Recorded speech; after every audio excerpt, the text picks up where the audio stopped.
ਵਾਹਿਗੁਰੂ ਜੀ ਕਾ ਖਾਲਸਾ ਵਾਹਿਗੁਰੂ ਜੀ ਕੀ ਫਤਿਹ। ਸ਼ਹੀਦ ਭਾਈ ਤਾਰੂ ਸਿੰਘ ਜੀ ਦਾ ਸੰਖੇਪ ਜੀਵਨ। ਭਾਈ ਤਾਰੂ ਸਿੰਘ ਜੀ ਦਾ ਪਿੰਡ ਪੂਲਾ ਵਿਖੇ ਹੋਇਆ। ਭਾਈ ਤਾਰੂ ਸਿੰਘ ਜੀ ਛੋਟੀ ਜੀ ਜ਼ਿਮੀਂਦਾਰੀ ਕਰਦੇ ਸਨ। ਇਹ ਬਚਪਨ ਵਿੱਚ ਹੀ ਖੰਡੇ ਬਾਟੇ ਕੀ ਪੌਲ ਛਕ ਕੇ ਸਿੰਘ ਸੱਜ ਗਏ ਸਨ। ਇਹਨਾਂ ਦੇ ਪਿਤਾ ਭਾਈ ਜੋ ਸਿੰਘ ਸੂਬਾ ਸਰਹੰਦ ਦੀ ਫੌਜ ਨਾਲ ਲੜਦੇ ਹੋਏ ਮੁਕਤਸਰ ਸਾਹਿਬ ਦੀ ਲੜਾਈ ਵਿੱਚ ਸ਼ਹੀਦ ਹੋਏ ਸਨ। ਭਜਨ ਬੰਦਗੀ, ਖੇਤਾਂ ਵਿੱਚ ਦਸਾਂ ਨੋਹਾਂ ਦੀ ਕਿਰਤ ਕਰਨੀ, ਆਪਣੀ ਆਮਦਨੀ ਨੂੰ ਲੋੜਵੰਦਾਂ ਨਾਲ ਵੰਡਣਾ ਭਾਈ ਤਾਰੂ ਸਿੰਘ ਦੀ ਜ਼ਿੰਦਗੀ ਦਾ ਹੁਲਾਰਾ ਸੀ। ਉਹ ਪੂਰਨ ਗੁਰਸਿੱਖ ਸਨ ਤੇ ਹਰ ਇੱਕ ਦੇ ਸਹਾਈ ਸਨ। ਲਾਹੌਰੋਂ ਪੱਟੀ ਨੂੰ ਜਾਣ ਵਾਲੀ ਸੜਕ ਇਹਨਾਂ ਦੇ ਪਿੰਡ ਪੂਲਾ ਦੇ ਦੱਖਣ ਵੱਲ ਦੀ ਲੰਘਦੀ ਸੀ। ਰਾਤ ਬਰਾਤੇ ਰਾਹੀ ਪਾਂਦੀ ਇਹਨਾਂ ਦੇ ਘਰ ਹੀ ਆਣ ਟਿਕਦੇ, ਜਿੱਥੇ ਬਿਨਾਂ ਭੇਦ ਭਾਵ ਜਾਂ ਵਿਤਕਰੇ ਦੇ ਲੰਗਰ ਪਾਣੀ ਤੇ ਮੰਜਾ ਬਿਸਤਰਾ ਮਿਲਦਾ। ਰਾਹੀ ਸੁੱਖ ਦਾ ਸਮਾਂ ਕੱਟ ਕੇ ਭਾਈ ਤਾਰੂ ਸਿੰਘ ਜੀ ਦਾ ਜਸ ਗਾਉਂਦੇ, ਧੰਨਵਾਦ ਕਰਦੇ ਆਪਣੇ ਰਾਹ ਪੈਂਦੇ। ਇਸ ਸੇਵਾ ਭਾਵ ਨੇ ਭਾਈ ਸਾਹਿਬ ਜੀ ਦੀ ਸ਼ੋਭਾ ਬਹੁਤ ਦੂਰ ਦੂਰ ਤੱਕ ਪਹੁੰਚਾ ਦਿੱਤੀ ਸੀ। ਘਰ ਦੇ ਵਿੱਚ ਸਿਰਫ 3 ਹੀ ਜੀ ਸਨ, ਇਹਨਾਂ ਦੇ ਮਾਤਾ ਜੀ ਅਤੇ ਭਾਈ ਤਾਰੂ ਸਿੰਘ ਤੋਂ ਛੋਟੀ ਭੈਣ ਬੀਬੀ ਤਾਰੋ। ਬੀਬੀ ਤਾਰੋ ਦਾ ਪਤੀ ਗੁਜ਼ਰ ਚੁੱਕਿਆ ਸੀ ਤੇ ਆਪਣੇ ਪੇਕੇ ਘਰ ਇੱਥੇ ਭਾਈ ਜੀ ਪਾਸ ਹੀ ਰਹਿੰਦੀ ਸੀ। ਇਸ ਦਾ ਕੋਈ ਬੱਚਾ ਨਹੀਂ ਸੀ। ਦੋਵੇਂ ਮਾਵਾਂ ਧੀਆਂ ਹੋਰ ਕੰਮ ਕਾਜ ਤੋਂ ਵਿਹਲੀਆਂ ਹੋ ਕੇ ਆਉਣ ਜਾਣ ਵਾਲੇ ਰਾਹੀਆਂ ਪਾਂਧੀਆਂ ਵਾਸਤੇ ਲੰਗਰ ਤਿਆਰ ਕਰਨ ਲਈ ਚੱਕੀ ਤੇ ਆਟਾ ਪੀਸਣ ਲੱਗ ਜਾਂਦੀਆਂ। ਆਟਾ ਪੀਣਾ, ਆਏ ਗਏ ਲਈ ਲੰਗਰ ਸਜਾਉਣਾ, ਛਕਾਉਣਾ, ਬਰਤਨ ਮਾਂਜਣੇ ਤੇ ਟਹਿਲ ਕਮਾਉਣੀ ਇਹਨਾਂ ਲਈ ਬੰਦਗੀ ਸੀ। ਹਾੜੀ ਸੌਣੀ ਜੋ ਆਉਂਦੀ ਭਾਈ ਜੀ ਸੇਵਾ ਵਿੱਚ ਖਰਚ ਦਿੰਦੇ। ਉਹ ਕਿਹਾ ਕਰਦੇ ਸਨ ਕਿ ਇਹ ਸਭ ਕੁਝ ਵਾਹਿਗੁਰੂ ਦੀ ਹੀ ਕਿਰਪਾ ਤੇ ਹੈ ਅਤੇ ਇਹ ਸਾਧ ਸੰਗਤ ਵਾਸਤੇ ਹੈ। ਇਹ ਇਹਨਾਂ ਦੇ ਹੀ ਲੇਖੇ ਲੱਗਣਾ ਚਾਹੀਦਾ ਹੈ। ਸੇਵਾ ਤਾਂ ਸਾਨੂੰ ਲਾਹੇ ਵਿੱਚ ਮਿਲਦੀ ਹੈ। 4 ਚੁਫੇਰੇ ਦੇ ਲੋਕ ਭਾਈ ਜੀ ਨੂੰ ਬੜਾ ਵੱਡਾ ਭਜਨੀਕ ਤੇ ਪੂਰਨ ਗੁਰਸਿੱਖ ਸਮਝ ਕੇ ਬਹੁਤ ਹੀ ਪਿਆਰ ਸਤਿਕਾਰ ਦਿੰਦੇ ਸਨ। ਉਨੀ ਦਿਨੀ ਸੰਚਾਰ ਦੇ ਸਾਧਨ ਅੱਜ ਵਰਗੇ ਨਹੀਂ ਸਨ। ਸੂਬਿਆਂ ਵਿੱਚ ਵਾਪਰਨ ਵਾਲੀਆਂ ਘਟਨਾਵਾਂ ਦੀਆਂ ਖਬਰਾਂ ਉਚੇਚੇ ਤੌਰ ਤੇ ਘੋੜ ਸਵਾਰ ਜਾਂ ਡਾਚੀਆਂ ਊਠਾਂ ਉੱਤੇ ਸਵਾਰ ਪ੍ਰਾਂਤਕ ਰਾਜਧਾਨੀਆਂ ਤੋਂ ਦਿੱਲੀ ਵੱਲ ਲੈ ਜਾਇਆ ਕਰਦੇ ਸਨ। ਕਈ ਦਿਨ ਰਾਹ ਵਿੱਚ ਹੀ ਲੱਗ ਜਾਂਦੇ। ਕਿਸੇ ਭੇਜੀ ਮੁਹਿੰਮ ਦਾ ਕੀ ਸਿੱਟਾ ਨਿਕਲਿਆ, ਕਿਸੇ ਇਲਾਕੇ ਵਿੱਚ ਜੇ ਕੋਈ ਉਪੱਦਰ ਜਾਂ ਗੜਬੜ ਹੋ ਜਾਂਦੀ ਤਾਂ ਉਸ ਦੀ ਖਬਰ ਤੇ ਫਿਰ ਉਸ ਉੱਤੇ ਕਾਬੂ ਪਾ ਲਏ ਦੀ ਸੂਚਨਾ ਜਾਂ ਖਤਰਨਾਕ ਹਾਲਤ ਵਿੱਚ ਮੰਗੀ ਗਈ ਸੈਨਿਕ ਸਹਾਇਤਾ ਲਈ ਬੇਨਤੀ, ਸਿੰਘਾਂ ਹੱਥੋਂ ਲੁੱਟੇ ਗਏ ਕਾਫਲਿਆਂ ਜਾਂ ਸ਼ਾਹੀ ਖਜ਼ਾਨਿਆਂ ਦੀਆਂ ਰਾਹਾਂ ਵਿੱਚ ਲੁੱਟੇ ਜਾਣ ਦੀਆਂ ਖਬਰਾਂ ਬੜੀ ਦੇਰ ਨਾਲ ਨਾਮਜ ਜਾਂ ਬਾਦਸ਼ਾਹ ਨੂੰ ਪੁੱਜਦੀਆਂ। ਇਹ ਖਬਰਾਂ ਵੀ ਜਰਨੈਲੀ ਸੜਕਾਂ ਦੇ ਨਾਲ ਹੀ ਸਫ਼ਰ ਕਰਿਆ ਕਰਦੀਆਂ ਸਨ। ਖਬਰਾਂ ਦੇ ਪਾਸਾਰ ਦੇ ਵੱਡੇ ਸਾਧਨ ਜਰਨੈਲੀ ਸੜਕਾਂ ਉੱਤੇ ਬਣੀਆਂ ਸਰਕਾਰੀ ਸਰਾਵਾਂ ਤੇ ਦਰਿਆਵਾਂ ਦੇ ਪੱਤਰ ਸਨ। ਸਰਕਾਰੀ ਹਰਕਾਰੇ, ਮੁਸਾਫਰ ਤੇ ਕਾਫਲੇ ਵੀ ਇੱਥੋਂ ਦੀ ਲੰਘਦੇ ਹੋਏ ਠਹਿਰਦੇ।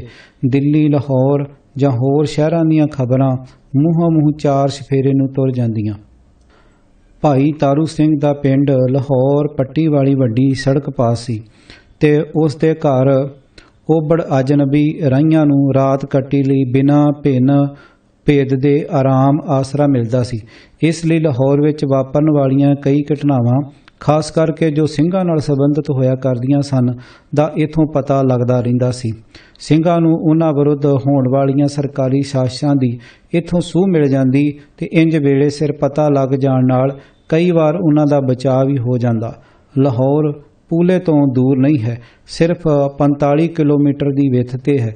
ਲਾਹੌਰ ਖਾਨ ਬਹਾਦਰ ਦੀ ਕਚਹਿਰੀ ਵਿੱਚ ਹੋਏ ਵਾਪਰੇ ਦੀਆਂ ਖਬਰਾਂ ਦੂਜੇ ਕੁ ਦਿਨ ਮੁਸਾਫਰ ਰਾਹੀਂ ਇੱਥੇ ਪਹੁੰਚ ਜਾਂਦੀਆਂ ਸਨ।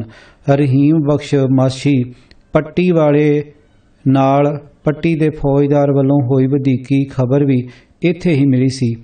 ਇੱਥੋਂ ਹੀ ਸਿੰਘਾਂ ਨੇ ਪੱਟੀ ਜਾ ਕੇ ਜਾਨਾਂ ਹੁਲ ਕੇ ਉਸ ਗਰੀਬ ਦੀ ਲੜਕੀ ਦਾ 7 ਪੱਤ ਬਚਾਇਆ ਸੀ।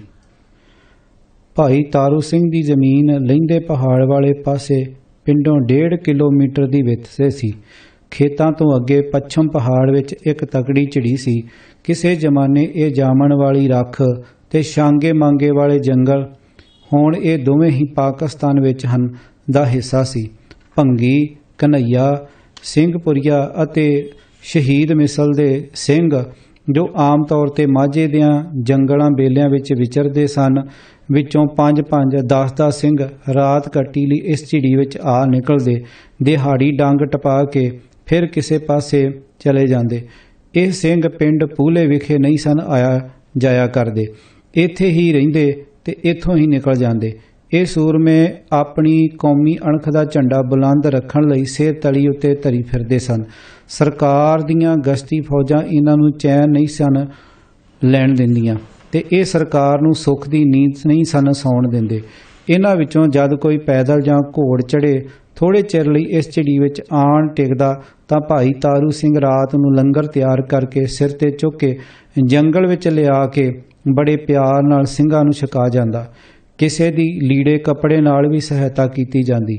ਲਾਹੌਰ ਵਾਪਰੀਆਂ ਘਟਨਾਵਾਂ ਦੀਆਂ ਖਬਰਾਂ ਜੋ ਫੜੇ ਗਏ ਜਾਂ ਸ਼ਹੀਦ ਕੀਤੇ ਗਏ ਸਿੰਘਾਂ ਬਾਰੇ ਹੁੰਦੀਆਂ। ਗਸ਼ਤੀ ਫੌਜ ਦੀ ਹਿਲਜੁਲ ਸੰਬੰਧੀ ਭਾਵ ਜਿਸ ਗੱਲ ਦੀ ਸੂਹ ਭਾਈ ਸਾਹਿਬ ਨੂੰ ਮਿਲੀ ਹੁੰਦੀ, ਰਾਤ ਨੂੰ ਝਿੜੀ ਵਿੱਚ ਸਿੰਘਾਂ ਨੂੰ ਮਿਲ ਜਾਂਦੀ ਤੇ ਫਿਰ ਉਹਨਾਂ ਤੋਂ ਅੱਗੇ ਜਥਿਆਂ ਵਿੱਚ ਅੱਪੜ ਜਾਂਦੀ। ਸਿੰਘ ਜੋ ਜੰਗਲਾਂ ਵਿੱਚ ਮਾਰੇ ਫਿਰਦੇ ਸਨ, ਉਹਨਾਂ ਤਾਈਂ ਖਬਰ ਸੂਹ ਪਹੁੰਚਾਉਣ ਦਾ ਇਹੋ ਜਿਹੀ ਠਾਰ ਤੋਂ ਬਿਨਾਂ ਹੋਰ ਕੋਈ ਸਾਧਨ ਨਹੀਂ ਸੀ ਹੋ ਸਕਦਾ। ਭਾਈ ਤਾਰੂ ਸਿੰਘ ਜੀ ਬਿਨਾਂ ਵਿਤਕਰੇ ਸਮੂਹ ਮਨੁੱਖ ਮਾਤਰ ਨੂੰ ਪਿਆਰ ਕਰਦੇ ਸਨ, ਪਰ ਇਹਨਾਂ ਸਿੰਘਾਂ ਲਈ ਤਾਂ ਉਹਨਾਂ ਦੇ ਦਿਲ ਵਿੱਚ ਵਿਸ਼ੇਸ਼ ਪ੍ਰੇਮ ਸੀ। ਉਹ ਸਮਝਦੇ ਸਨ ਕਿ ਇਹ ਪੰਥ ਦੀ ਆਨ ਸ਼ਾਨ ਕਾਇਮ ਰੱਖਣ ਵਾਸਤੇ ਜਾਨਾਂ ਦੀ ਬਾਜੀ ਲਾ ਕੇ ਜੂਝ ਰਹੇ ਹਨ। ਇਹਨਾਂ ਦੀ ਸੇਵਾ ਅਸਲ ਸੇਵਾ ਹੈ ਤੇ ਇਹੋ ਬੰਦਗੀ ਹੈ। ਇਹਨਾਂ ਦੀ ਸੇਵਾ ਵਿੱਚ ਜੇ ਜਾਨ ਵੀ ਲੇਖੇ ਵਿੱਚ ਲੰਘ ਜਾਵੇ ਤਾਂ ਇਹ ਵੱਡੇ ਭਾਗ ਹੋਣਗੇ। ਇਸ ਲਈ ਉਹ ਆਪ ਮਾੜਾ ਛਕ ਲੈਂਦੇ, ਲੋੜ ਪੈਣ ਤੇ ਫਾਕੇ ਵੀ ਕੱਟ ਲੈਂਦੇ, 2 ਮੁੱਠਾਂ ਭੁੱਜੇ ਛੋਲੇ ਚੱਬ ਕੇ ਗੁਜ਼ਾਰਾ ਕਰ ਲੈਂਦੇ, ਪਰ ਇਹਨਾਂ ਲਈ ਯਤਨ ਕਰਕੇ ਕਣਕ ਦੇ ਪ੍ਰਸ਼ਾਦੇ ਤਿਆਰ ਕਰਦੇ। ਕਣਕ ਉਨੀ ਦਿਨੀ ਵੱਡਮੁੱਲੀ ਚੀਜ਼ ਸੀ ਤੇ ਹਾਰੀ ਸਾਰੀ ਦੇ ਨਸੀਬਾਂ ਵਿੱਚ ਨਹੀਂ ਸੀ ਹੁੰਦੀ। ਲੋੜਵੰਦ ਸਿੰਘਾਂ ਲਈ ਕਸ਼ਹਿਰੇ ਤੇ ਦਸਤਾਰੇ ਵੀ ਹਾਜ਼ਰ ਕਰਦੇ। ਇਹਨਾਂ ਦੀ ਸੇਵਾ ਜਿਸ ਨੂੰ ਉਹ ਬਹੁਤ ਉੱਤਮ ਮੰਨਦੇ ਸਨ ਵਿੱਚ ਉਹਨਾਂ ਨੂੰ ਆਪਣੇ ਸਤਿਗੁਰੂ ਜੀ ਦਸ਼ਮੇਸ਼ ਜੀ ਵਾਂਗ ਹੀ ਇਲਾਹੀ ਆਨੰਦ ਆਉਂਦਾ ਸੀ, ਕਿਉਂਕਿ ਸਤਿਗੁਰਾਂ ਵੱਲੋਂ ਹਰ ਪ੍ਰਕਾਰ ਦੀ ਸੇਵਾ, ਦਾਨ ਤੇ ਮਾਣ ਸਤਿਕਾਰ ਲਈ ਇਹਨਾਂ ਅਮਰਧਾਰੀ ਸਿੰਘਾਂ ਨੂੰ ਸਰਬ ਉੱਚ ਅਧਿਕਾਰੀ ਠਹਿਰਾਇਆ ਗਿਆ ਸੀ। ਜਦੋਂ ਕਿ ਉੱਚ ਜਾਤ ਅਭਿਮਾਨੀ ਤੇ ਹਉਮੈ ਦੀ ਜਿਲਣ ਵਿੱਚ ਗਰਕੇ ਹੋਏ ਪੰਡਤਾਂ ਨੇ ਕਿੰਤੂ ਪਰੰਤੂ ਕਰਦਿਆਂ ਹੋਇਆਂ ਕਿਹਾ ਸੀ ਕਿ ਹਰ ਤਰ੍ਹਾਂ ਦੀ ਸੇਵਾ, ਦਾਨ ਅਤੇ ਸਤਿਕਾਰ ਉੱਤੇ ਕੇਵਲ ਸਾਡਾ ਹੀ ਹੱਕ ਹੈ ਤੇ ਸਾਡੀ ਹੀ ਸੇਵਾ ਅੱਗੇ ਜਾ ਕੇ ਵਧੇ ਫੁੱਲੇਗੀ। ਭਾਈ ਤਾਰੂ ਸਿੰਘ ਜੀ ਨੇ ਵੀ ਭਾਈ ਮਨੀ ਸਿੰਘ ਜੀ ਦੀ ਜਥੇਦਾਰੀ ਵਿੱਚ ਅੰਮ੍ਰਿਤ ਪਾਨ ਕੀਤਾ ਸੀ। ਭਾਈ ਤਾਰਾ ਸਿੰਘ ਜੀ ਵਾਂ ਦੇ ਜੀਵਨ ਨੇ ਉਹਨਾਂ ਨੂੰ ਬੜਾ ਪ੍ਰਭਾਵਿਤ ਕੀਤਾ। ਉਹਨਾਂ ਦੀ ਤੇ ਪਿੱਛੋਂ ਭਾਈ ਮਨੀ ਸਿੰਘ ਜੀ ਦੀ ਧਰਮਹੇਤ ਸ਼ਹੀਦੀ ਨੇ ਇਹਨਾਂ ਦੇ ਮਨ ਤੇ ਬੜਾ ਗਹਿਰਾ ਅਸਰ ਕੀਤਾ। ਲੋੜਵੰਦਾਂ ਦੀ ਸੇਵਾ ਕਰਕੇ ਇਹਨਾਂ ਨੂੰ ਬੜਾ ਹੀ ਆਨੰਦ ਆਉਂਦਾ। ਹਰ ਇੱਕ ਨਾਲ ਮਿੱਠਾ ਬੋਲਣ ਤੇ ਸਾਧੂ ਸੁਭਾਅ ਹੋਣ ਕਰਕੇ ਸਾਰਾ ਤਪਾ ਇਹਨਾਂ ਨੂੰ ਦਿਲੋਂ ਸਤਿਕਾਰਦਾ ਸੀ। ਇਸ ਤਪੇ ਵਿੱਚ ਮੁਸਲਮਾਨ ਵਸੋਂ ਵੀ ਕਾਫੀ ਸੀ, ਪਰ ਕਿਸੇ ਮੁਸਲਮਾਨ ਨੂੰ ਇਹਨਾਂ ਨਾਲ ਕੋਈ ਈਰਖਾ ਨਹੀਂ ਸੀ।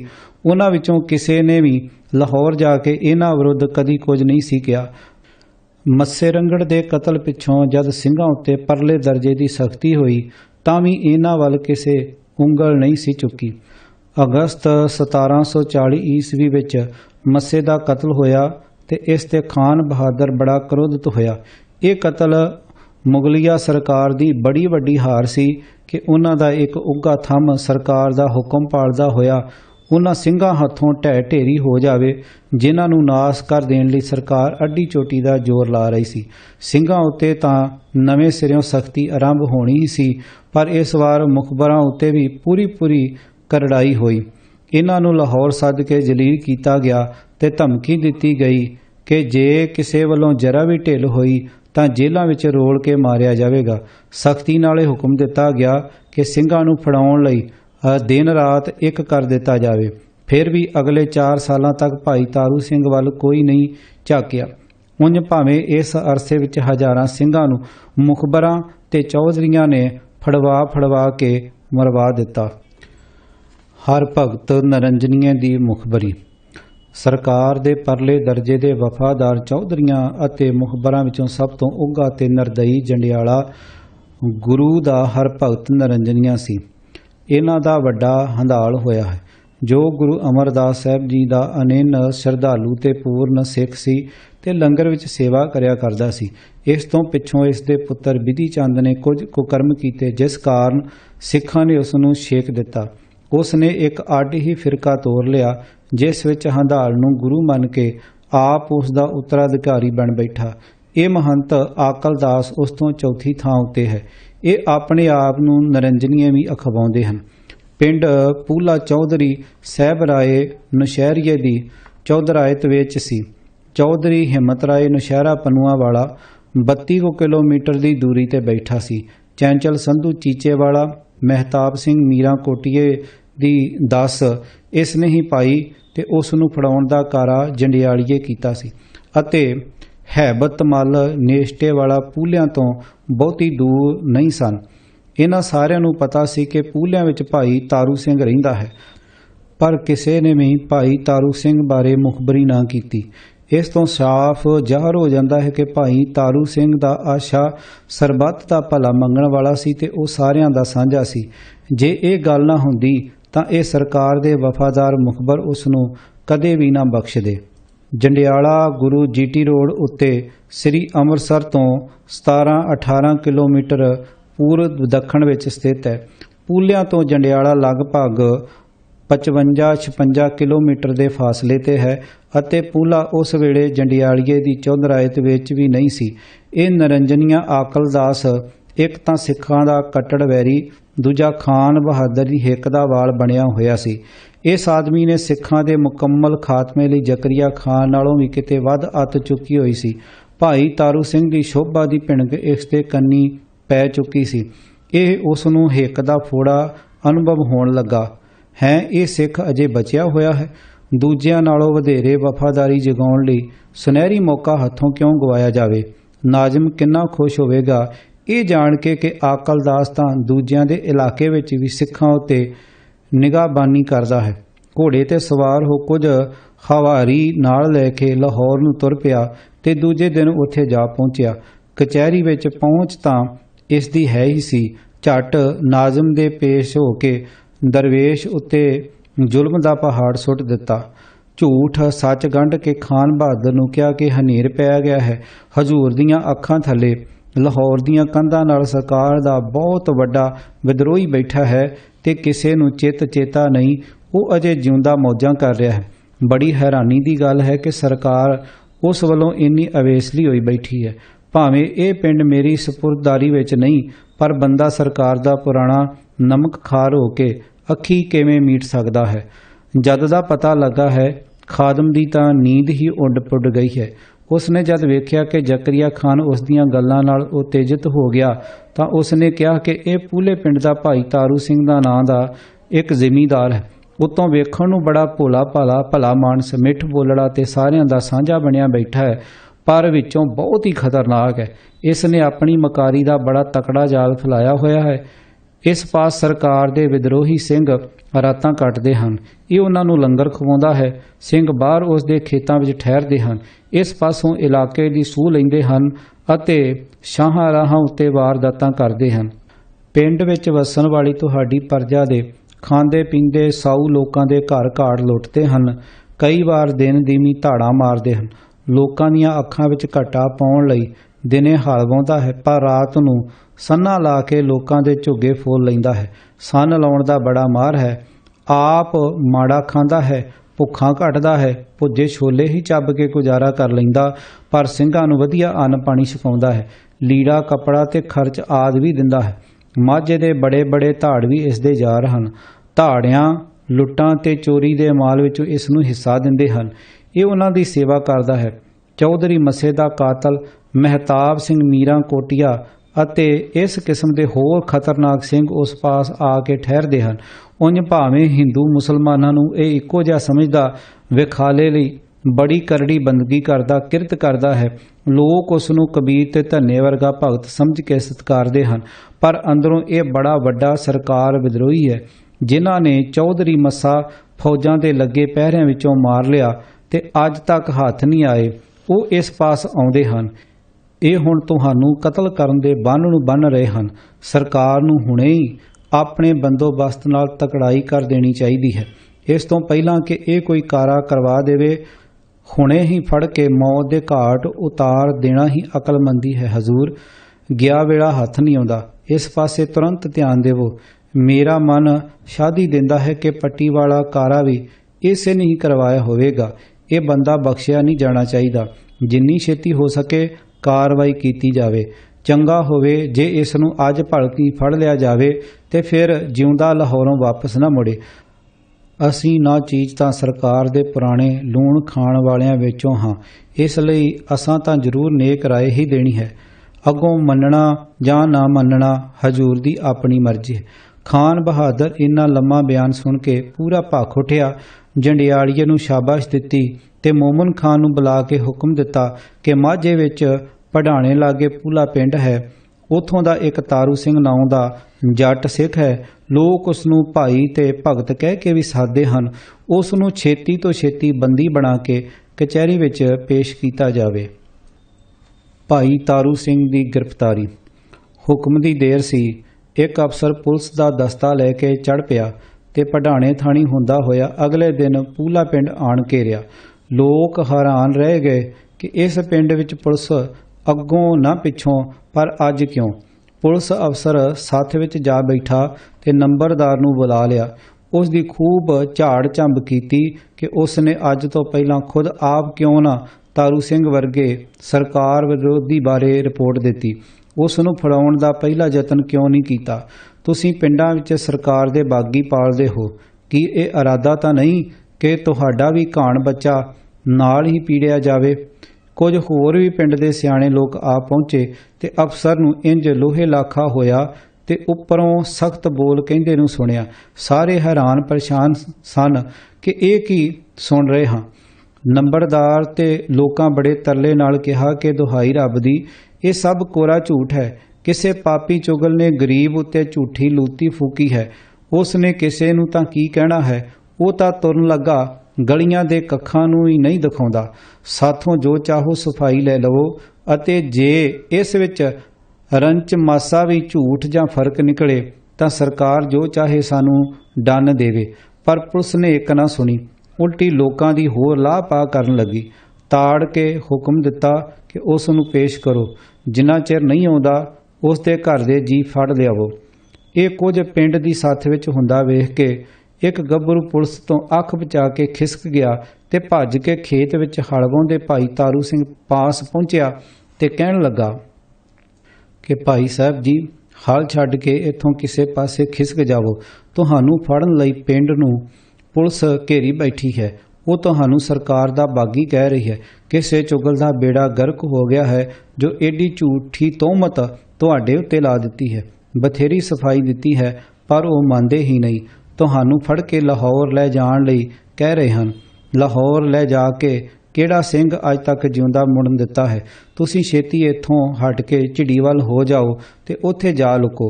ਉਹਦੇ ਵਿੱਚ ਉਹਨਾਂ ਵੜਨਾ ਨਹੀਂ ਤੇ ਤੁਹਾਨੂੰ ਲੱਭ ਸਕਣਾ ਨਹੀਂ। ਸਾਡੇ ਨਾਲ ਜੋ ਹੋਊਗੀ ਅਸੀਂ ਨਿਬੜ ਲਵਾਂਗੇ। ਮਾਲ ਡੰਗਰ ਦਾ ਤੁਸੀਂ ਫਿਕਰ ਨਾ ਕਰਿਓ, ਅਸੀਂ ਸਾਂਭਾਂਗੇ। ਭੁੱਖਿਆਂ ਨਹੀਂ ਰਹਿਣ ਦਿੰਦੇ।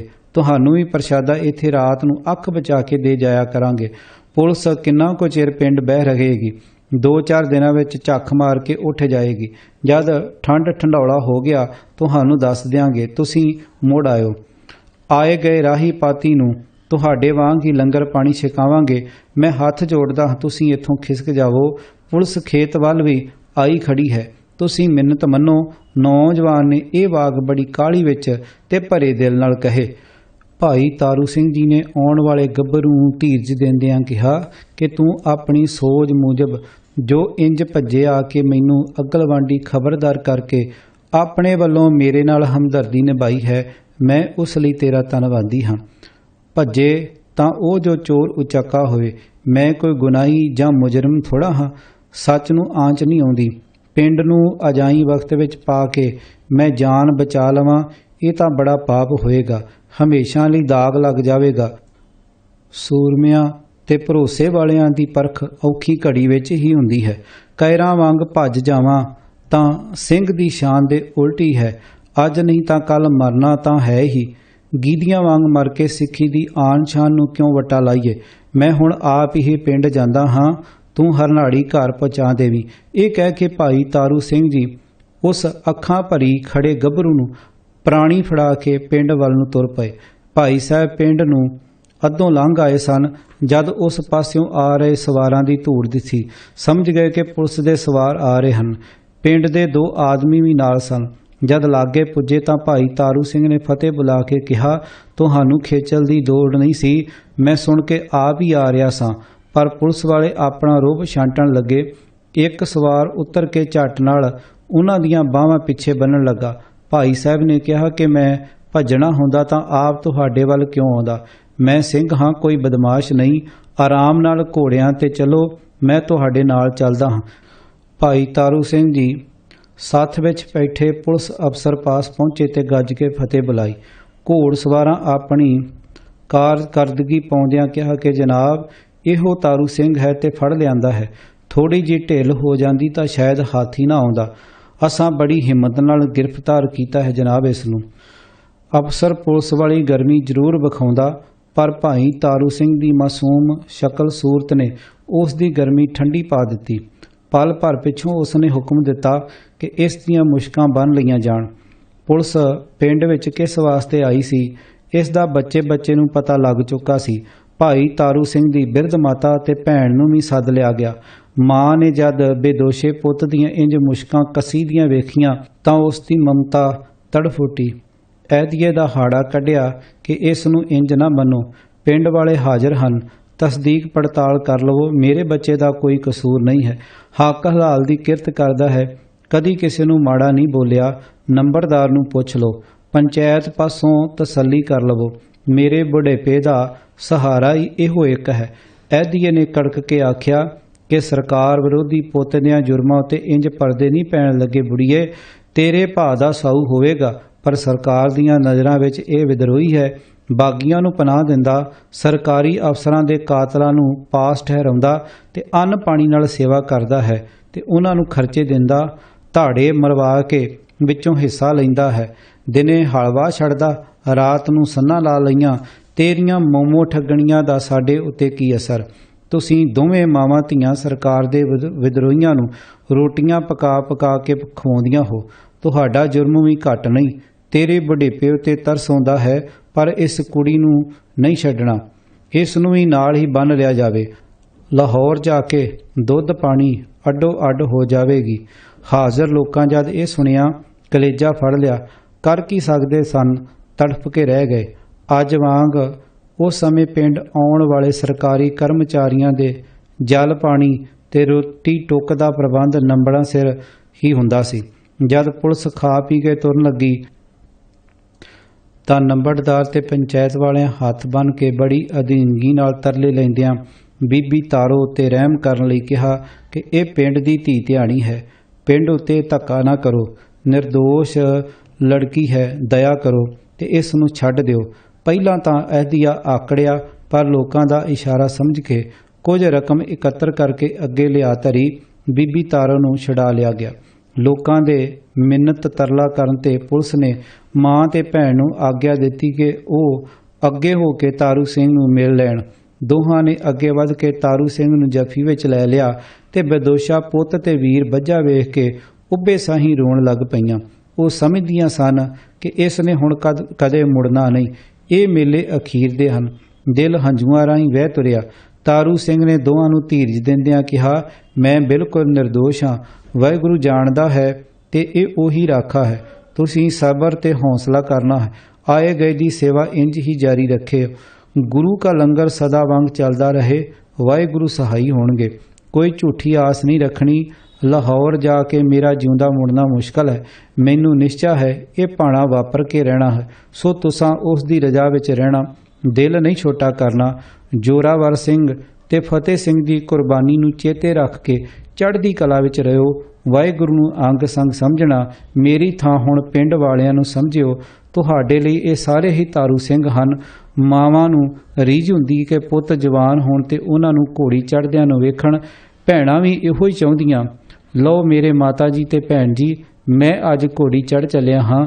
ਮਾਤਾ ਜੀ ਭਰੋਸਾ ਰੱਖਿਓ, ਮੈਂ ਤੁਹਾਡੇ ਦੁੱਧ ਨੂੰ ਲਾਜ ਨਹੀਂ ਲਾਵਾਂਗਾ, ਸਿੱਖੀ ਦੀ ਸ਼ਾਨ ਨੂੰ ਕਲੰਕਿਤ ਨਹੀਂ ਕਰਾਂਗਾ। ਫਿਰ ਪਿੰਡ ਵਾਲਿਆਂ ਨੂੰ ਕਿਹਾ, ਮੇਰੇ ਬਜ਼ੁਰਗੋ ਤੇ ਭਰਾਵੋ, ਜੇ ਮੇਰੇ ਬਾਪੂ ਜੀ ਜਿਉਂਦੇ ਹੁੰਦੇ ਤਾਂ ਮਾਂ ਤੇ ਭੈਣ ਦੀ ਸੌਂਪਣਾ ਦੀ ਖੇਚਲਾ ਤੁਹਾਨੂੰ ਨਾ ਦਿੰਦਾ। ਉਹ ਆਪੇ ਸਾਰੀ ਗੱਲ ਨੂੰ ਸਾਂਭ ਲੈਂਦੇ। ਮੈਨੂੰ ਕੋਈ ਫਿਕਰ ਨਾ ਰਹਿੰਦਾ। ਤੁਹਾਡੇ ਬਿਨਾਂ ਹੁਣ ਇਹਨਾਂ ਦੁਖੀਆਂ ਦਾ ਕੌਣ ਹੈ? ਇਸ ਲਈ ਹੁਣ ਇਹਨਾਂ ਦੀ ਬਾਂਹ ਤੁਹਾਡੇ ਹੱਥ ਫੜਾ ਚੱਲਿਆ ਹਾਂ। ਮੇਰੀ ਤੁਹਾਨੂੰ ਸਾਰਿਆਂ ਨੂੰ ਇਹ ਆਖਰੀ ਫਤਿਹ ਹੈ। ਕੋਈ ਐਸੀ ਅੱਖ ਨਹੀਂ ਜੋ ਤਰਪ ਹੰਝੂ ਨਾ ਕੇ ਰਹੀ ਹੋਵੇ। ਪੱਥਰ ਦਿਲ ਪੁਲਿਸ ਵਾਲਿਆਂ ਚੋਂ ਵੀ ਕਈਆਂ ਦੇ ਦਿਲ ਪੰਘਰ ਗਏ। ਦਿਲ ਦੀ ਪੀੜਾ ਅੱਖਾਂ ਵਿੱਚ ਆ ਗਈ, ਪਰ ਇਹ ਹੁਕਮ ਦੇ ਬੱਧੇ ਮੁਲਾਜ਼ਮ ਸਨ, ਕੀ ਕਰ ਸਕਦੇ ਹਨ। ਇੱਕ ਸਵਾਰ ਦੇ ਪਿੱਛੇ ਭਾਈ ਤਾਰੂ ਸਿੰਘ ਨੂੰ ਬਿਠਾ ਕੇ ਪਢਾਣੇ ਪਿੰਡ ਵੱਲ ਲੈ ਤੁਰੇ। ਕਈ ਭੁੱਬਾਂ ਮਾਰ ਕੇ ਰੋ ਉੱਠੇ। ਮਾਯੂਸੀ ਤੇ ਗਮ ਦੀਆਂ ਮੂਰਤਾਂ ਬਣੇ ਜਾਂਦੀ ਪੁਲਿਸ ਨੂੰ ਤੱਕ ਰਹੇ ਸਨ। ਮਾਂ ਤੇ ਭੈਣ ਦੇ ਦਿਲ ਦੀ ਪੀੜਾ ਨੂੰ ਕੋਈ ਅਣ ਔਲਾਦ ਵਾਲਾ ਹੀ ਸਮਝ ਸਕਦਾ ਹੈ।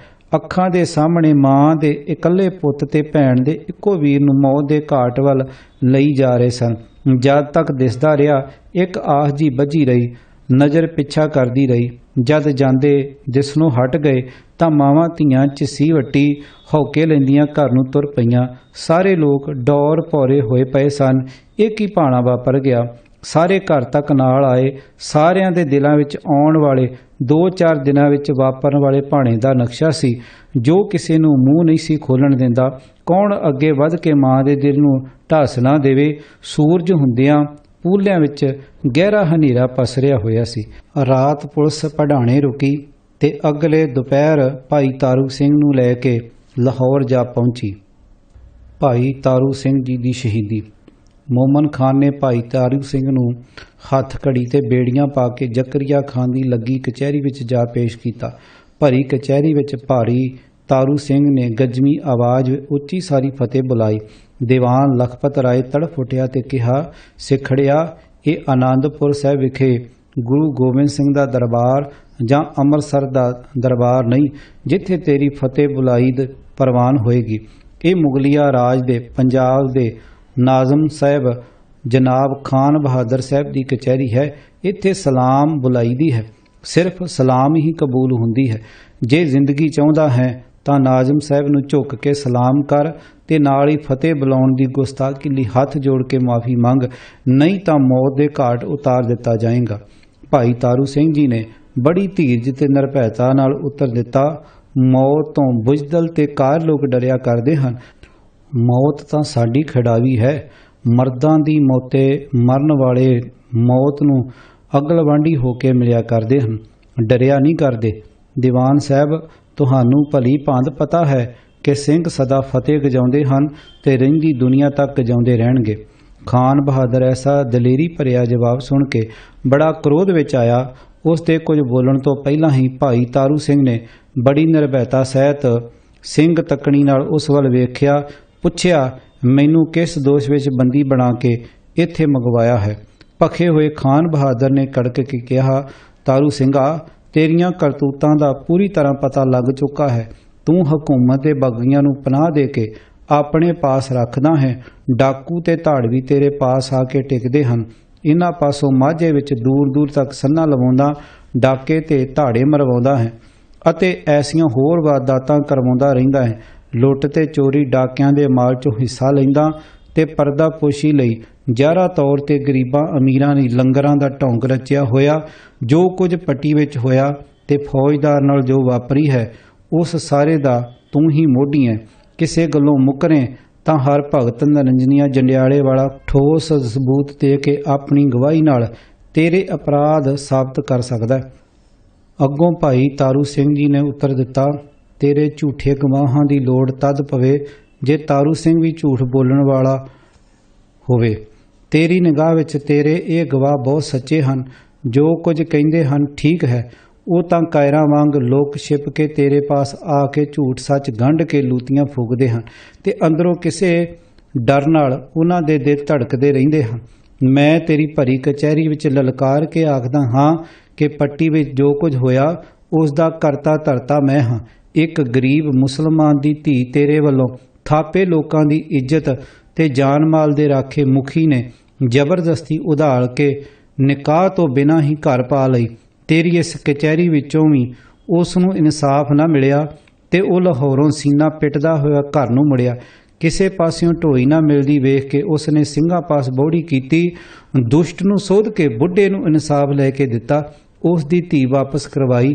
फर्क केवल इना है कि तू इस नूं जुल्म ते बगावत समझदा, गुनाह समझदा, असीं इस नूं धर्म ते उपकार समझदे हां। तू जिन्हां ਸਿੰਘਾਂ ਨੂੰ ਹਕੂਮਤ ਦੇ ਬਾਗੀ, ਡਾਕੂ ਤੇ ਲੁਟੇਰੇ ਕਹਿੰਦਾ ਹੈ, ਉਹ ਗੁਰੂ ਕੇ ਲਾਲ ਹਨ।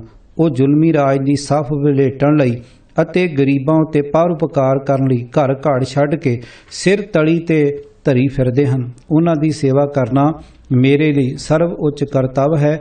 ਇਹ ਮੇਰਾ ਧਰਮ ਸਿਖਾਉਂਦਾ ਹੈ। ਜ਼ਕਰੀਆ ਖਾਨ ਨੇ ਆਪਣੇ ਗੁੱਸੇ ਤੇ ਕਾਬੂ ਪਾਉਂਦੇ ਹੋਏ ਕਿਹਾ, ਤਾਰੂ ਸਿੰਘ, ਜਦ ਤੂੰ ਆਪਣੇ ਜੁਰਮ ਦਾ ਇਕਬਾਲ ਕਰ ਲਿਆ ਹੈ, ਤੇਰੇ ਬਚ ਨਿਕਲਣ ਦਾ ਕੋਈ ਰਾਹ ਨਹੀਂ ਹੈ। ਬੜੇ ਭਿਆਨਕ ਤਸੀਹੇ ਦੇ ਕੇ ਮਾਰਿਆ ਜਾਵੇਗਾ। ਤੈਨੂੰ ਪਤਾ ਹੋਏਗਾ ਤੇਥੋਂ ਪਹਿਲੇ ਸਿੰਘ ਬੜੇ ਸਖਤ ਅਜ਼ਾਬ ਦੇ ਕੇ ਕਤਲ ਕੀਤੇ ਗਏ ਹਨ। ਉਹ ਵੀ ਆਪਣੀ ਜਿੱਤ ਤੇ ਅੜੇ ਰਹੇ, ਉਹ ਵੀ ਬਾਜ ਨਹੀਂ ਆਏ। ਤੂੰ ਚੜ੍ਹਦੀ ਜਵਾਨੀ ਵਿੱਚ ਹੈ ਤੇ ਇਸਲਾਮ ਦਾ ਰਹਿਮ ਦਾ ਦਰਵਾਜ਼ਾ ਤੇਰੇ ਲਈ ਖੁੱਲ੍ਹਾ ਹੈ। ਦੀਨ ਇਸਲਾਮ ਕਬੂਲ ਕਰਕੇ ਤੂੰ ਬੇਵਕਤ ਦੀ ਅਜਾਈ ਮੌਤ ਮਰਨੋਂ ਬਚ ਸਕਦਾ ਹੈ। ਭਾਈ ਤਾਰੂ ਸਿੰਘ ਜੀ ਨੇ ਬੜੇ ਹੀ ਠਰਮੇ ਨਾਲ ਜਵਾਬ ਦਿੱਤਾ, ਮੁਸਲਮਾਨ ਬਣ ਕੇ ਵੀ ਤਾਂ ਆਖਰ ਨੂੰ ਮਰਨਾ ਹੀ ਹੈ। ਕੀ ਤੁਹਾਨੂੰ ਮੁਸਲਮਾਨਾਂ ਨੂੰ ਮੌਤ ਨਹੀਂ ਆਵੇਗੀ? ਅਵੱਛ ਆਏਗੀ। ਜੋ ਜੰਮਿਆ ਹੈ ਉਸ ਲਈ ਮੌਤ ਅਵੱਛ ਹੈ। ਸਾਨੂੰ ਤਾਂ ਗੁੜਤੀ ਹੀ ਮੌਤ ਨੇ ਦਿੱਤੀ ਹੈ। ਚੰਦ ਰੋਜ਼ ਦੀ ਨਿਗੂਣੀ ਜ਼ਿੰਦਗੀ ਬਦਲੇ ਆਪਣੇ ਅਨਮੋਲ ਧਰਮ ਨੂੰ ਕਿਉਂ ਛੱਡਿਆ ਜਾਵੇ? ਜਿਵੇਂ ਮੱਛੀ ਪਾਣੀ ਤੋਂ ਬਿਨਾਂ ਬਚ ਨਹੀਂ ਸਕਦੀ, ਸਿੱਖ ਵੀ ਸਿੱਖੀ ਤੋਂ ਅਲੱਗਾ ਹੋ ਕੇ ਜ਼ਿੰਦਾ ਨਹੀਂ ਰਹਿ ਸਕਦਾ। ਇਸ ਕੂੜੀ ਜ਼ਿੰਦਗੀ ਬਦਲੇ ਮੈਂ ਸਿੱਖੀ ਨਾਲ ਸੌਦਾ ਕਿਵੇਂ ਕਰ ਸਕਦਾ? ਸਿੱਖੀ ਤਾਂ ਕੇਸਾਂ ਸਵਾਸਾਂ ਨਾਲ ਨਿਭੇਗੀ। ਜਦ ਤੱਕ ਦਮ ਬਾਕੀ ਹਨ ਸਿੱਖੀ ਨਹੀਂ ਛੱਡ ਸਕਦਾ। ਇਸ ਸਬੰਧ ਵਿੱਚ ਤੇਰੀ ਨਸੀਹਤ ਦੀ ਕਤਾਚਿਤ ਲੋੜ ਨਹੀਂ। ਜੋ ਜੀ ਵਿੱਚ ਆਵੇ ਮੇਰੇ ਨਾਲ ਸਖਤੀ ਕਰ ਲੈ। ਮੈਂ ਤੈਥੋਂ ਰਹਿਮ ਦੀ ਭੀਖ ਵੀ ਨਹੀਂ ਮੰਗਣੀ। ਇਹ ਮੇਰਾ ਆਖਰੀ ਤੇ ਅਟਲ ਜਵਾਬ ਹੈ। ਖਾਨ ਬਹਾਦਰ ਨੂੰ ਸੱਤੀ ਕੱਪਣੀ ਅੱਗ ਲੱਗ ਗਈ। ਗੁੱਸੇ ਵਿੱਚ ਗਰਜਿਆ, ਜਿਹੜੇ ਕੇਸਾਂ ਦਾ ਐਡਾ ਲਾਡ ਤੇ ਮਾਣ ਹੈ, ਇਹ ਮੈਂ ਜੁੱਤੀ ਨਾਲ ਪਲ ਵਿੱਚ ਉਖੇੜ ਦਿਆਂਗਾ। ਸਵਾਸ ਤੇਰੇ ਮੈਂ ਕਿਵੇਂ ਕੱਢਦਾ ਹਾਂ ਇਹ ਦੁਨੀਆ ਵੇਖੇਗੀ। ਕੇਸਾਂ ਦੀ ਬੇਅਦਬੀ ਸੁਣ ਕੇ ਭਾਈ ਤਾਰੂ ਸਿੰਘ ਵੀ ਰੋਹ ਵਿੱਚ ਆ ਗਿਆ। ਭਬਕ ਕੇ ਬੋਲਿਆ, ਜੁੱਤੀਆਂ ਤਾਂ ਤੇਰੇ ਸਿਰ ਵਿੱਚ ਵੀ ਪੈਣਗੀਆਂ। ਇਹ ਅਦਾਲਤ ਕੀ ਸੀ? ਕੇਵਲ ਇੱਕ ਵਿਖਾਵਾ। ਹਰ ਕਿਸਮ ਦਾ ਜ਼ਬਰ ਤੇ ਪਾਪ ਇਸ ਅਦਾਲਤੀ ਦੰਭੀ ਕਾਰਵਾਈ ਸਿੱਖਾਂ ਉੱਤੇ ਢਾਇਆ ਜਾਂਦਾ। ਝੱਟ ਫਤਵਾ ਦਿੱਤਾ ਜਾਂਦਾ ਕਿ ਇਸ ਗੁਸਤਾਖ ਸਿੱਖ ਨੂੰ ਚਰਖੀ ਉੱਤੇ ਚਾੜਿਆ ਜਾਵੇ ਤੇ ਉਹਨਾਂ ਚਿਰ ਇਸ ਨੂੰ ਉੱਤੋਂ ਨਾ ਉਤਾਰਿਆ ਜਾਵੇ ਜਿੰਨਾ ਚਿਰ ਇਹ ਤੌਬਾ ਤੌਬਾ ਨਾ ਬੋਲ ਉੱਠੇ ਤੇ ਜ਼ਬਾਨੋਂ ਨਾ ਕਹੇ ਕਿ ਸਿੱਖੀ ਤਿਆਗ ਕੇ ਮੈਂ ਇਸਲਾਮ ਕਬੂਲਣ ਨੂੰ ਤਿਆਰ ਹਾਂ। ਅਸਲ ਵਿੱਚ ਖਾਨ ਬਹਾਦਰ ਤਾਰੂ ਸਿੰਘ ਨੂੰ ਮਾਰਨ ਦੀ ਥਾਂ ਤਸੀਹੇ ਦੇ ਕੇ ਮੁਹੰਮਦੀ ਦੀਨ ਦੇ ਘੇਰੇ ਵਿੱਚ ਲਿਆਉਣਾ ਚਾਹੁੰਦਾ ਸੀ। ਇੰਜ ਹੋ ਜਾਣ ਨਾਲ ਬਾਕੀ ਸਿੱਖਾਂ ਦੀ ਦ੍ਰਿੜਤਾ ਤੇ ਹੱਠ ਉੱਤੇ ਕਰਾਰੀ ਚੋਟ ਹੋਵੇਗੀ ਤੇ ਸ਼ਾਇਦ ਇਸ ਦਾ ਅਸਰ ਦੂਸਰਿਆਂ ਉੱਤੇ ਵੀ ਪਵੇ ਤੇ ਸਿੱਖ ਵੇਖੋ ਵੇਖੀ ਮੁਸਲਮਾਨ ਬਣਦੇ ਜਾਣ। ਉਸ ਨੇ ਫਿਰ ਦਬਕਾ ਮਾਰਿਆ ਕਿ ਦੂਰੋਂ ਦੂਰੋਂ ਮੌਤ ਜਿੰਨੀ ਸਹਿਲ ਤੇ ਚੰਗੀ ਪ੍ਰਤੀਤ ਹੁੰਦੀ ਹੈ, ਨੇੜੇ ਆਉਣ ਤੇ ਓਨੀ ਹੀ ਭਿਆਨਕ ਹੋ ਜਾਇਆ ਕਰਦੀ ਹੈ। ਆਪਣੀ ਜਵਾਨੀ ਤੇ ਤਰਸ ਖਾ। ਪਿੱਛੋਂ ਰੋਂਦੀ ਕਰਲਾਉਂਦੀ ਮਾਂ ਅਤੇ ਭੈਣ ਵੱਲ ਨਿਗਾਹ ਮਾਰ। ਗਲਤ ਰਸਤਾ ਛੱਡ ਦੇ। ਇਸਲਾਮ ਕਬੂਲ ਕਰ ਲੈ। ਦੁਨੀਆ ਦੇ ਸਾਰੇ ਸੁੱਖ ਹਾਜ਼ਰ ਕਰ ਦਿੱਤੇ ਜਾਣਗੇ, ਨਹੀਂ ਤੇ ਯਾਦ ਰੱਖ ਸਦਾ ਲਈ ਖਾਕ ਵਿੱਚ ਮਿਲਾ ਦਿੱਤਾ ਜਾਏਗਾ। ਭਾਈ ਤਾਰੂ ਸਿੰਘ ਨੇ ਜ਼ਖਮੀ ਸ਼ੇਰ ਵਾਂਗ ਗਰਜ ਕੇ ਆਖਿਆ, ਸੂਬੇਦਾਰ ਸਾਹਿਬ, ਮੌਤ ਨਮਰਦਾਂ ਤੇ ਕੈਰਾਂ ਵਾਸਤੇ ਹੁੰਦੀ ਹੈ, ਜਿਉਂਦਿਆਂ ਵਾਸਤੇ ਨਹੀਂ। ਅਸੀਂ ਤਾਂ ਜ਼ਿੰਦਗੀ ਹੀ ਮੌਤ ਵਿੱਚੋਂ ਪ੍ਰਾਪਤ ਕੀਤੀ ਹੈ। ਪਲ ਪਲ ਪਿੱਛੋਂ ਮੌਤ ਮੌਤ ਕਹਿ ਕੇ ਸਾਨੂੰ ਤੇਰੇ ਡਰਾਵੇ ਕੀ ਕਹਿੰਦੇ ਹਨ? ਤੇਰੀ ਪਟਾਰੀ ਵਿੱਚ ਮੌਤ ਦਾ ਜਿੰਨਾ ਵੀ ਵੱਡਾ ਭਿਆਨਕ ਰੂਪ ਹੈ ਕੱਢ ਲੈ। ਅਗਲੇ ਸਿੰਘਾਂ ਉੱਤੇ ਤੂੰ ਅੱਤ ਦਰਜੇ ਦੇ ਅਤਿਆਚਾਰਾਂ ਦੀਆਂ ਰੀਝਾਂ ਪੂਰੀਆਂ ਕੀਤੀਆਂ ਹਨ, ਮੇਰੇ ਤੇ ਵੀ ਕਰ ਲੈ। ਖਾਲਸਾ ਹਾਜ਼ਰ ਹੈ। ਮੌਤੋਂ ਡਰ ਕੇ ਮੈਂ ਆਪਣਾ ਧਰਮ ਛੱਡ ਦਿਆਂਗਾ, ਇਹ ਤੇਰਾ ਖਿਆਲ ਹੈ। ਤੇਰੇ ਜ਼ਬਰ ਤੇ ਮੇਰੇ ਸਬਰ ਦੀ ਪਰਖ ਹੈ। ਤੇਰੀ ਕਚਹਿਰੀ ਦੁਨੀਆ ਵੇਖ ਲਵੇਗੀ। ਇਸ ਪਰਖ ਵਿੱਚ ਜਿੱਤਦਾ ਕੌਣ ਹੈ ਤੇ ਹਾਰਦਾ ਕੌਣ ਹੈ। ਤੁਰੰਤ ਚਰਖੀ ਚਾੜਨ ਦਾ ਇਸ਼ਾਰਾ ਹੋ ਗਿਆ। ਜਲਾਦਾਂ ਸਿੰਘ ਨੂੰ ਪਹੀਏ ਉੱਤੇ ਨਰੜ ਕੇ ਗੇੜੇ ਦਿੱਤੇ ਤੇ ਹੱਡ ਕੜਕਾ ਦਿੱਤੇ। ਮਾਸ ਉੱਡਿਆ ਤੇ ਮੂੰਹ ਥਾਣੀ ਲਹੂ ਵਗਣ ਲੱਗਾ। ਗੁੰਦਿਆ ਤੇ ਭਰਿਆ ਹੋਇਆ ਦਰਸ਼ਨੀ ਸਰੀਰ ਪਲ ਵਿੱਚ ਮਰੋੜ ਕੇ ਰੱਖ ਦਿੱਤਾ। ਜਿੰਨਾ ਚਿਰ ਹੋਸ਼ ਰਹੀ ਸਿੰਘ ਵਾਹਿਗੁਰੂ ਦਾ ਜਾਪ ਕਰੀ ਗਿਆ। ਜਦ ਬਿਲਕੁਲ ਬੇਹੋਸ਼ ਹੋ ਗਿਆ ਤਾਂ ਇਸ਼ਾਰਾ ਪਾ ਕੇ ਜਲਾਦਾਂ ਉਸ ਨੂੰ ਖੋਲ ਕੇ ਭੁੰਜੇ ਲਾ ਦਿੱਤਾ। ਨੀਮ ਮੁਰਦਾ ਜਿਸਮ ਨੂੰ ਚੁਕਵਾ ਕੇ ਬੰਦੀਖਾਨੇ ਭੇਜ ਦਿਓ। ਇਹ ਹੁਕਮ ਨਾਲ ਜਾਰੀ ਕਰ ਦਿੱਤਾ ਗਿਆ कि होश आउण ते कल इस नूं कचहरी विच लिआंदा जावे। वेखण वालियां चों कोई नहीं सी समझदा कि यह अदम होया सिख कल तक जिंदा रह सकेगा, पर कुदरत नूं कुछ होर ही मंजूर सी। अजे सिंह दी करड़ी अजमाइश बाकी सी। होश आउण ते अगले दिन फिर पेशी होई। सिंह ने पहिलां वांग फतेह बुलाई ते सारी कचहरी सड़ बड़ के कोला हो गई। सब तो ज़्यादा औखियाई दीवान लखपत राय नूं होई। सुना कुछ आया स्वाद चरखी दा? खान बहादुर ने पुछया। चरखड़ी दा स्वाद? तारू सिंह जी ने उत्तर दिता, तू इस आनंद नूं की जाने। शामां उत्ते परवाने दे पर सड़न दे स्वाद दा मक्खियां नूं की पता। चरखी दा स्वाद कोई आशिक साधक ही जाणदे हन। कोई आनंद लैना है तां पलक लई आप चरखड़ी ते चढ़ के वेख लै। एडा टकोरां भरिया ते हत्तक भरपूर जवाब सुन के जकरिया खान नूं अग लग उठी। उसने नवां हुक्म दिता। जलादा ने जमूरां ते तत्तियां सीखां नाल अखर अखर हुक्म पूरा कर दिता, पर सिंह दी अडोलता विच कोई फर्क ना पिया। नाज़म ने फिर आखिरी वार समझाउण दा यतन कीता। तारू सिंह जी ने पहिलां नालों भी करड़ा उत्तर दिंदियां कहा कि अपना धर्म छड्ड के मैं इस्लाम कबूल कर लवांगा। ਇਹ बिल्कुल अणहोणी गल है। मैं ਪਹਿਲਾਂ ही कह दिता सी कि मेरा सिੱਖੀ धर्म केसां सुआसां नाल निभेगा। तैनूं भुलेखा किस गल दा है? खान बहादुर दे गुस्से दी हद न रही। उसने कहा कि मैं पहिलां तेरे केसां दी ही खबर लैंदा हां, इन्हां नूं मुन के इन्हां दा वाण वटाउंदा हां, वेखदा हां तेरे केस किवें तेरे धर्म नाल निभदे ने। सिंह ने बड़े ही हौसले नाल उत्तर दिता, ऐ जालम हाकम, मेरे सतगुरु नूं मंजूर होया तां मेरी सिੱਖੀ केसां सुआसां नाल निभेगी। झट नाई मंगवा के हुक्म चाढ़ दिता गया। लोहे लाखे होए खान बहादुर ने झट मोची मंगवा के कहा, तारू सिंह नूं अपने केसां दा बहुत माण है। इस ढंग नाल इस दे केस उतार दिओ कि मुड़ के उग ही ना सकण। रंबी नाल सणे केसां खोपरी ही उड़ा दिओ। हुक्म मिलदियां सार जलाद उस दियां लत्तां ते बाहीं बन्नण लग पए। सिंह ने इतराज कीता, ये क्यों? बन्नण वालियां कहा, तेरी खोपरी लथणी है। रंबी दी वाड़ नाल तू तड़फेगा ते मोची दे काम विच विघन पवेगा। इंज काम नूं वाधू देर लगेगी। तारू सिंह ने उन्हां नूं रोकदियां होया कहा, मैं कोई भेड़ बकरी नहीं हाँ जिस नूं तुसीं हलाल करन लगे हो, जिस नूं ढा के नपना घुटना तुहाडे लई जरूरी है। मैं कलगीधर दा सिंह हाँ ते अपने प्यारे तो कुर्बान होण लगा हाँ। तुसीं मैनूं जूड़ बन के खोपरा लाह दिओ तां इह कुर्बानी कादी? रंबी चन्नण नाल दर्द मैनूं नहीं सगों तुहानूं होवेगी, तुहाडे खान बहादुर नूं होएगी।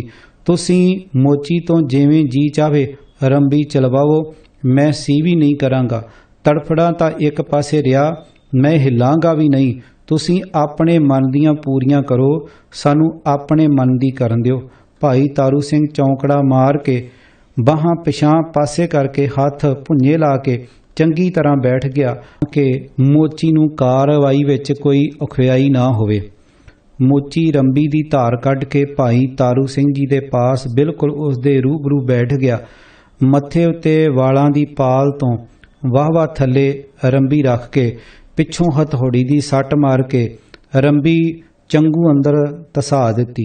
रंबी पुटदियां लहू दियां धारां फुटियां, फिर सज्जे खब्बे दोहां कन्नां दे पिछले पासे तक इसे तरह नाल रख के गिच्ची छड्ड के एक धार दी शकल दा लंबा जख्म ला लिया।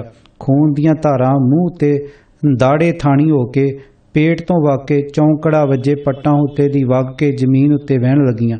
मोची ने रंबी नाल करच करच करके खोपरी उतारी। भाई तारू सिंह खून ते बोटियां दे छप्पड़ विच बैठिया होया सी। मोची दी रंबी ते हथ खून नाल लत-पत सन। हुण ओह उठ के खून दे छप्पड़ विच खलोता होया सिर दे पिछले पासे वाला खोपरी दा हिस्सा ला रिहा सी। वेखण वाले सारे ये खूनी नज़ारा वेख के त्राहमान कर रहे सन। कई तां इस भयानक झाकी नूं वेखण दी ताब न झलदे होए उत्थों लांभे हो गए। कई दंदां थले जीभ दई कसीस वट्टी खड़े सन वेखण लई कि इस तो अगे की हुंदा। सारे हैरान सन कि यह सिख इन्नी पीड़ किवें जरी जा रहा है। वो अडोल चित बैठा होया ਜਪਜੀ ਦਾ ਪਾਠ ਕਰ ਰਿਹਾ ਸੀ। ਖੋਪਰੀ ਹੁਣ ਗਿੱਚੀ ਤੱਕ ਲੱਥ ਗਈ। ਕੇਵਲ ਪਿਛਲਾ ਹਿੱਸਾ ਅਜੇ ਧੌਣ ਨਾਲ ਜੁੜਿਆ ਹੋਇਆ ਸੀ। ਮੋਚੀ ਨੇ ਰੰਬੀ ਦੇ ਮੂੰਹ ਤੇ ਉਂਗਲ ਨਾਲ ਬੋਟੀਆਂ ਸਾਫ਼ ਕਰਕੇ ਉਸ ਨੂੰ ਥੋੜਾ ਜਿਹਾ ਫਿਰ ਤੇਜ਼ ਕੀਤਾ। ਫਿਰ ਗਿੱਚੀ ਤੱਕ ਦੇ ਵਾਲਾਂ ਵਾਲਾ ਹਿੱਸਾ ਇੱਕੋ ਰਗੜੇ ਵਿੱਚ ਵੱਢ ਕੇ ਕੇਸਾਂ ਤੋਂ ਫੜ ਕੇ ਖੋਪਰੀ ਉਤਾਂ ਚੁੱਕ ਲਈ। ਇੱਕ ਹੱਥ ਵਿੱਚ ਰੰਬੀ, ਦੂਜੇ ਹੱਥ ਵਿੱਚ ਖੋਪਰੀ ਚੁੱਕ ਕੇ ਪਹਿਲਾਂ ਸਿੰਘ ਵੱਲ ਤੇ ਫਿਰ ਜ਼ਕਰੀਆ ਖਾਂ ਵੱਲ ਤੱਕਿਆ। ਮਨ ਉਹ ਪੁੱਛ ਰਿਹਾ ਹੋਵੇ, ਹੁਕਮ ਦੀ ਤਾਮੀਲ ਵਿੱਚ ਕੋਈ ਕਸਰ ਤਾਂ ਨਹੀਂ ਰਹੇਗੀ। ਸੂਬੇਦਾਰ ਨੇ ਸਿਰ ਹਿਲਾ ਕੇ ਤਾਮੀਲ ਦੀ ਪੂਰਤੀ ਲਈ ਸ਼ਾਬਾਸ਼ ਦਿੱਤੀ। ਫਿਰ ਇਸ਼ਾਰਾ ਪਾ ਕੇ ਖੋਪਰੀ ਭਾਈ ਤਾਰੂ ਸਿੰਘ ਤੋਂ ਜਰਾ ਕੋ ਹਟ ਕੇ ਉਸ ਦੇ ਸਾਹਮਣੇ ਰੱਖ ਦਿੱਤੀ। ਭਾਈ ਤਾਰੂ ਸਿੰਘ ਉਸੇ ਤਰ੍ਹਾਂ ਹੀ ਪਿਛਾਂ ਹੱਥ ਹਿਲਾਈ। ਖੂਨ ਵਿੱਚ ਗੁੜਚ ਉਸ ਲਹੂ ਬੋਟੀਆਂ ਨਾਲ ਬਣੇ ਛੱਪੜ ਵਿੱਚ ਅਡੋਲ ਬੈਠਾ ਸੀ। ਖੂਨ ਨਾਲ ਭਿੱਜੀਆਂ ਅੱਖਾਂ ਨਾਲ ਖਾਨ ਬਹਾਦਰ ਵੱਲ ਤੱਕਿਆ ਤੇ ਪੁੱਛਿਆ, ਖਾਨ ਬਹਾਦਰ, ਕੋਈ ਹੋਰ ਅਰਮਾਨ ਜੇ ਪੂਰਾ ਕਰਨ ਵਾਲਾ ਰਹਿੰਦਾ ਹੋਵੇ ਤਾਂ ਸਿੰਘ ਹਾਜ਼ਰ ਹੈ। ਆਸ਼ਿਕ ਨੇ ਆਪਣੇ ਪ੍ਰੇਮ ਤੋਂ ਪ੍ਰੇਮ ਰਸ ਪਾਉਣ ਲਈ ਖੋਪਰੀ ਦਾ ਕਾਸਾ ਬਣਾ ਲਿਆ ਸੀ। ਖਾਨ ਬਹਾਦਰ ਉਸ ਨਾਲ ਅੱਖਾਂ ਨਾ ਮਿਲਾ ਸਕਿਆ। ਹੁਣ ਤੱਕ ਖੂਨ ਕਾਫੀ ਵਗ ਚੁੱਕਿਆ ਸੀ। ਕੁਝ ਦੇਰ ਬਾਅਦ ਤਾਰੂ ਬੇਹੋਸ਼ ਹੋ ਕੇ ਉਸ ਖੂਹ ਦੀ ਬਣੀ ਝੀਲ ਵਿੱਚ ਡਿੱਗ ਪਿਆ। ਇਹ ਸਭ ਕੁਝ ਉਸ ਥਾਂ ਹੋਇਆ ਜਿੱਥੇ ਗੁਰਦੁਆਰਾ ਸ਼ਹੀਦ ਗੰਜ ਸਿੰਘ ਸਿੰਘਣੀਆਂ ਉਸਰਿਆ ਹੋਇਆ ਹੈ, ਲਾਹੌਰ ਸਟੇਸ਼ਨ ਦੇ ਬਿਲਕੁਲ ਸਾਹਮਣੇ, ਬਿਲਕੁਲ ਨੇੜੇ। ਇਤਿਹਾਸਾਂ ਵਿੱਚ ਇਸ ਥਾਂ ਨੂੰ ਨਖਾਸ ਚੌਂਕ ਲਿਖਿਆ ਹੈ। ਅੱਜ ਇਹ ਥਾਂ ਲੰਡਾ ਬਾਜ਼ਾਰ ਅਖਵਾਉਂਦਾ ਹੈ। ਇੱਥੇ ਨਾਜ਼ਮ ਲਾਹੌਰ ਦੀ ਕਚਹਿਰੀ ਸੀ। ਸੋਮਵਾਰ 1 ਜੁਲਾਈ ਸਨ 1745 ਈਸਵੀ ਨੂੰ ਇਸ ਨਖਾਸ ਚੌਂਕ ਵਿੱਚ ਭਾਈ ਸਾਹਿਬ ਦੀ ਸ਼ਹੀਦੀ ਹੋਈ। ਹੁਣ ਨਾਨਕਸ਼ਾਹੀ ਕੈਲੰਡਰ ਕਾਰਨ ਸ਼ਹੀਦੀ ਦਾ ਇਹ ਦਿਨ 16 ਜੁਲਾਈ ਨੂੰ ਹਰ ਸਾਲ ਆਉਂਦਾ ਹੈ। ਭਾਈ ਤਾਰੂ ਸਿੰਘ ਜੀ ਦਾ ਸ਼ਹੀਦ ਗੰਜ ਗੁਰਦੁਆਰਾ ਲਾਹੌਰ ਰੇਲਵੇ ਸਟੇਸ਼ਨ ਦੇ ਪਾਸ ਲੰਡਾ ਬਾਜ਼ਾਰ ਵਿੱਚ ਸ਼ਹੀਦ ਗੰਜ ਸਿੰਘ ਸਿੰਘਣੀਆਂ ਦੇ ਲਾਗੇ ਹੀ ਅੱਜ ਤੱਕ ਉਹਨਾਂ ਦੀ ਯਾਦ ਤਾਜ਼ਾ ਕਰਵਾ ਰਿਹਾ ਹੈ। शहीद की जो मौत है वो कौम की हयात है, हयात तो हयात है, मौत भी हयात है। शहीदी साका भाई तारू सिंह, लेखक स्वर्ण सिंह जी, आवाज़ भाई गुरजंट सिंह रूपवाली। वाहिगुरू जी का खालसा, वाहिगुरू जी की फतेह।